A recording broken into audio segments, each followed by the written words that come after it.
Habang tumatanda, natututunan kong hindi pala sukatan ng tagumpay ang dami ng pera o material na bagay. Mas mahalaga ang kapayapaan ng isip, oras kasama ang mahamahal sa buhay, at ang kalusugan, pisikal at emosyonal.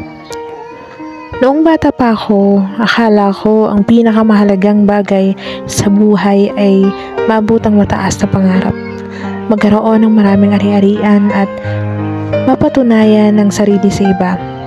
Pero habang lumilipas ang panahon, napagtanto kong walang saysay ang lahat ng iyon kung wala kang oras para sa pamilya mo,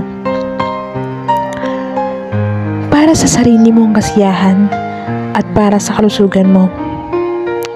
Sa huli, ang tunay na kayamanan ay hindi kung ano ang meron ka, kundi kung paano mo pinahalagahan ang mga taong nagpapahalaga rin sa'yo. Sa tahimik na sandali ng buhay, natuklasan natin ang tunay na kahulugan ng kapayapaan. Sa bawat malalalim na paghinga, napagtanto natin na hindi natin kailangang habulin ng lahat.